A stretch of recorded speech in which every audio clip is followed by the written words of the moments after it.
Hi, welcome to this Apart For You video tutorial. This video tutorial is on how to remove the rear bearing on a Hotpoint TDL30 tumble dryer, but it also covers other models in the Hotpoint range as well as Creda, Indesit and Arista machines as well. This is the first of a two-part video. The second is on replacing the bearings. There's a number of different ways to accomplish this job, and in this video I'll be removing the drum from the front. Before starting, turn the machine off and remove the plug. The lid on this machine is held on by two screws under a ledge at the back, but some have three screws.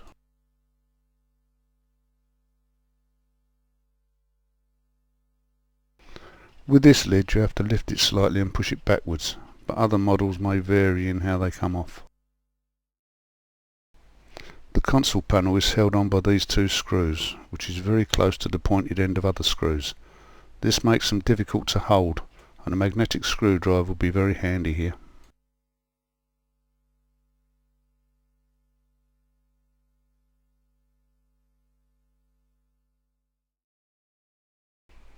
A little tip: if you use an old tea towel or a piece of cloth and drape it over the timer knob, then grip it with a pair of pliers, you can pull the knob off without damaging it. Now slide the panel to the right and it will unhook from the cabinet so you can remove it. This machine has only one option switch, so I don't need to worry about the wires, but if you have two switches then label them so you know which one they fit on when reassembling. Open the door and undo the screws holding the switch in place. It won't fall because in most cases the cables are held onto the front panel by a piece of wire. The kick strip should just pull off if you grip either side and give it a tug. It's covering a number of screws that need to be removed. The two on the far outside are not attached to the front panel and can be left in place. On this machine only these screws need to be removed, but the number and location of screws will vary from model to model. All the parts used in this and our other videos are available from our website at apartforyou.co.uk. Just enter your model number in the search bar on the site and you'll get a list of parts for that machine. Remove the top screws next. Under normal circumstances the panel won't move because the drum's resting on it, but it's still a good idea to hold it when removing the last screw, just in case. Hold inside the door opening and gently pull the panel towards yourself. It will come free from the drum. Undo the wire holding the cables onto the panel and you can now lift it away from the machine.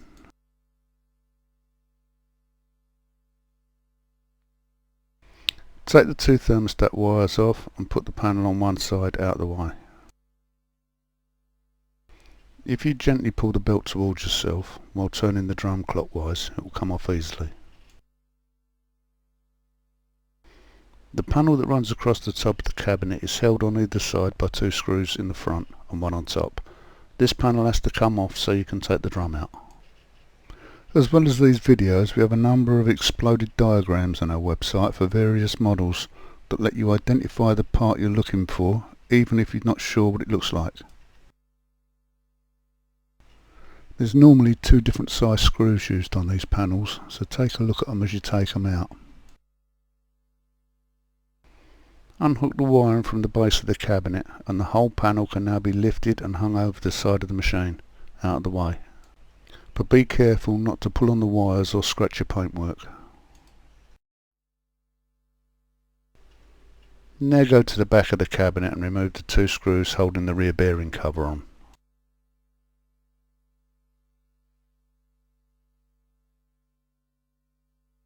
Next to come off is the copper earth strip. This prevents the build-up of static electricity in the drum when the machine's working.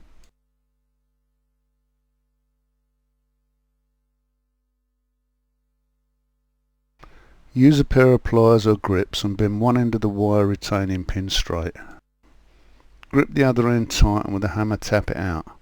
You may end up straightening the other end out as well, but it doesn't really matter because you won't be using that pin again, you've got a new one in the kit. The weight of the drum will pull the shaft out of the bearing as the pin is withdrawn.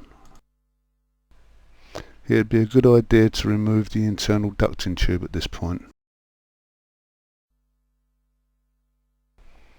You can remove just the bearing on its own if you want to, if you lever it out with a thin screwdriver and then grip it with a pair of pliers.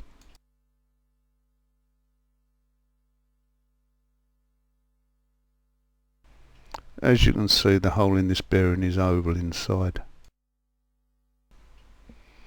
When drilling the rivets out, it's a good idea to drill at a slight angle. That way the rivet won't spin in the hole and the drill will be able to cut into it.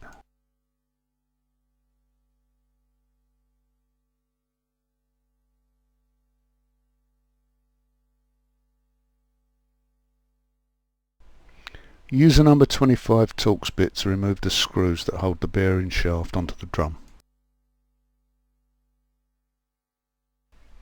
Removing the first two screws is no problem, but with the last one, the shaft will have to be held to prevent it from turning as you undo it.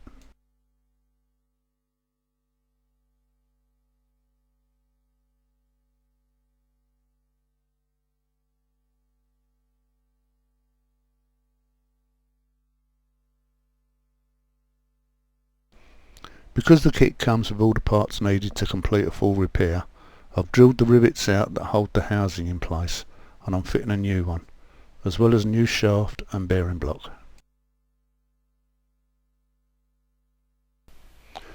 Here you can see all the separate components that make up the repair kit. In the next video I'll be using all of them before reassembling the tumble dryer.